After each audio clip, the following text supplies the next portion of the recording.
In that day shall the song be sung in the land of Judah, who have a strong city. Salvation will God appoint for walls and bulwarks.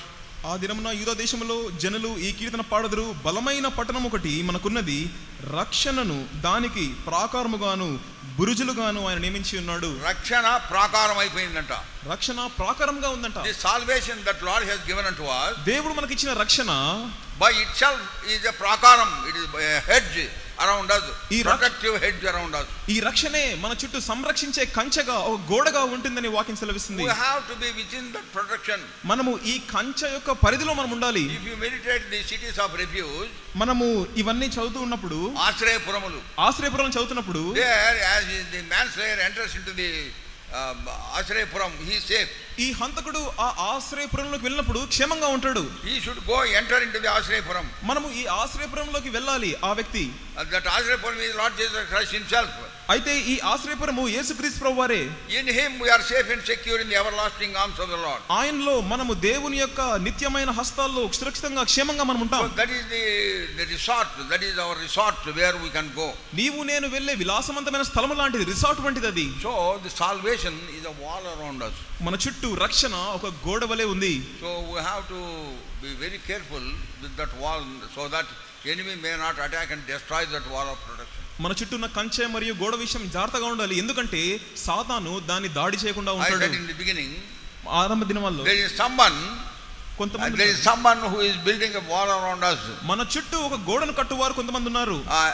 There is someone, ఒక వ్యక్తి ఉన్నాడు. That is God himself. అది దేవుడే. God builds a hedge around us. మన చుట్టూ దేవుడు కంచెను, గోడను వేస్తున్నాడు. Now we have to be within that hedge. ఈ గోడ యొక్క పరిధిలో మనం ఉండాలి.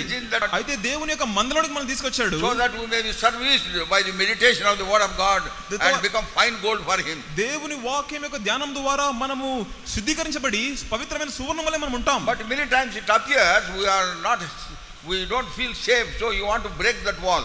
అనేక సార్లు మనము సంరక్షణగా ఉండకుండా ఉంటాము, కాబట్టి ఆ గోడను పడగొట్టడానికి ప్రయత్నం చేస్తూ ఉంటాం. The wall separates us from the world. అప్పుడు దేవుడు ఈ గోడ మనల్ని లోకం నుండి వేరుపరుస్తుంది. Word of God says in John's Gospel chapter 15 verse 19. యోహాను 15:19లో దేవుని వాక్యం చెప్తుంది, He had chosen us out of the world. లోకంలో నుండి ఆయన మనల్ని ఏర్పరచుకున్నాడు.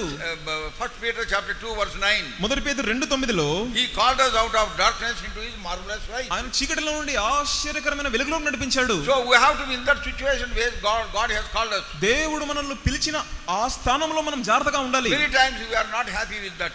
అనేక సార్లు దానితో మనం సంతోషంగా ఉన్నాం. We get attracted and distracted by the glitter and glamour of this world. లోకం యొక్క అందము, సౌందర్యము, ఆకర్షణను బట్టి మనము దృష్టి మళ్లించుకుంటూ ఉంటాం. Then we try to break that wall which Lord so lovingly had prepared for us. ఎంతో ప్రేమతో దేవుడు మన చుట్టూ వేసిన గోడను మనం చేతులారా నాశనం చేసుకుంటూ ఉంటాం. So the word of God says, దేవుని వాక్యం చెప్తుంది, in Ecclesiastes there are words of wisdom. ఇక్కడ ప్రసంగి గ్రంథంలో జ్ఞానపు వాక్యాలు ఉన్నాయి. This one of the thing is this what we have read. ఈ జ్ఞాన వాక్యంలో ఒక విషయం ఏంటి? Whoso breaketh an hedge, serpent shall bite him.